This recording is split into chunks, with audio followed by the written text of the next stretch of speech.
So, welcome back to my vlog, kabayan. For today's vlog, ito, Buhay Canada na naman tayo.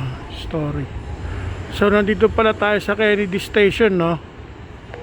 Hihintay natin dumating yung pasahero natin.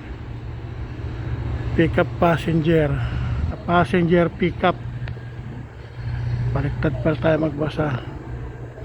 So, doon ang mga bus, yung mga Toronto Transit bus, tsaka yung Go Bus, yung Go Train. So rush hour ngayon, so karamihan dito mga Uber driver. So maraming Uber driver ngayon dito, tsaka Lyft, pati yung mga nag-e-bike driver sila, yung mga food delivery ng Uber, Grab. So sobrang dami na ng mga driver ngayon dito, bukod sa taxi driver pa. Ma-share ko lang. So rush hour ngayon, gabi ngayon dito. So ayan, sitwasyon ngayon dito.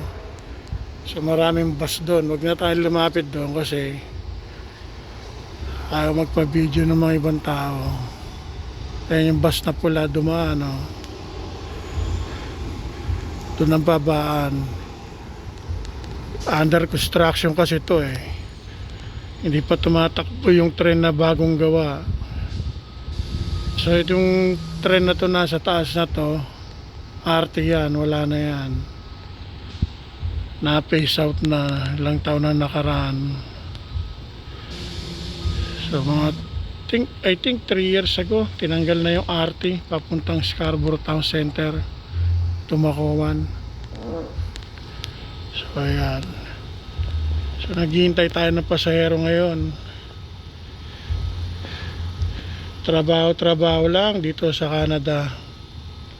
So yun nga pala, yung mga temporary foreign worker, pinauuwi na, nagbabawas na. Yung iba di-deport na, yung iba naman ayaw umuwi, nagtatago na, tago sa Canada, ayaw umuwi, nag-under the table, ma-share ko lang.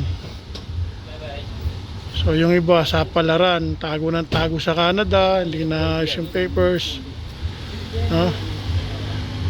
so ayan, binaba rito, nasingit ko lang, pasok na sa trabaho. So trabaho rito 8 oras. Alam nyo na, yung mga nandito sa Canada, iba nagdo-double job, iba may part-time lang, para pambayad ng mga bills, expensive cost of living dito sa Canada. So yun nga, balik tayo sa temporary foreign worker, tsaka sa mga international student na hindi naayos yung papel. So yung ginagawa nila, katulad ng ibang vlogger sinishare, lumilipat ng ibang province, so yun, para maayos yung papers nila. So ang ginagawa ng iba, yung iba naglo-lawyer, yung iba nag-aasawa ng mga Canadian citizen, mga PAM, mga foreigner, makapag-stay lang sa Canada. So pag international student pala, gagastos ka ng milyon, katulad nung nakausap ko, milyon na ang gastos. Pag-graduate na siya so pag-graduate na siya as international student,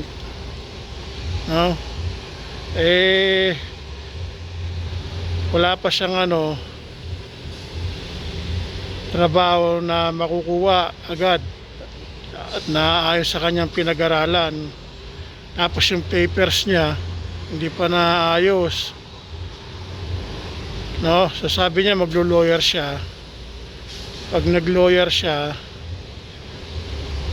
di pa sigurado yun, pipirahan ka pa ng lawyer, yung iba ganun laki ng ginastos sa lawyer, tapos hindi naman pala approve, hindi approve yung permanent residence niya rito sa Canada. So ganun yung iba, so to Pinadaan muna yung isa. Parang kilala ko yung dumaan na yan, ha. Parang kasama ko sa trabaho yun. Yung naka-Honda na yun. So ganun, no. Ayan, no. International student yung mga yan. Yung mga ganyan. Mga pana. So yung iba, temporary foreign worker sa farm nagkatrabaho. Farmer. Hindi pa naayos yung mga papel nila, kawawa naman. So kung ako lang naman, babalik na ako ng sarili kong bansa kung hindi maayos. Kaysa tago ng tago nag-under the table. No? Yung iba nag-under the table para lang makapag-stay sa Canada. Yung iba nahihiya nang bumalik sa kanilang bansa, katulad ng mga Pilipino na sobrang laki ng gastos, ayaw nang bumalik sa kanilang bansa. No? Sa sobrang laki ng gastos, nabenta na yung mga bahay at lupa sa Pilipinas, ayaw nang bumalik. No? Kawawa naman, makipagsapalaran sa Canada, tapos hindi naman maayos yung papers. Tago na sa Canada. Kaya ganun ang buhay. Laban lang. Yung iba nga nakakausap ko na temporary foreign worker Ang tawag nila sa kanilang grupo, mandirigma ng Canada. Lumalaban. Makapag-stay lang ng Canada. No, pero marami na rin umuwi, bumalik ng Pilipinas. Yung ibang Pilipino nakakausap ko. No. So yung nga pala, yung iba, temporary foreign worker yung iba. Tapos umutang ng sasakyan. So swerte nila, may mga utang sa credit card. No, nakakautang sila kahit temporary foreign worker, at international student, nakakautang ng sasakyan, nakakapag-drive dito sa Canada. So ngayon, mahirap ngayon. Pahirap pa ngayon ng makahanap ng trabaho. Palakasan system din. Kung wala kang kakilala kaibigan, hindi ka mapapasok sa trabaho rito. So ganyan, ang buhay ngayon dito sa Canada. Siya nga pala, dito to sa Toronto, Ontario, Siyempre nararanasan din to ng ibang kababayan natin na nasa ibang parte ng Canada. So yung mga foreign workers sa ibang lugar, Alberta, Nova Scotia, Newfoundland, pero sabi nila doon daw madali maayos ang permanent residence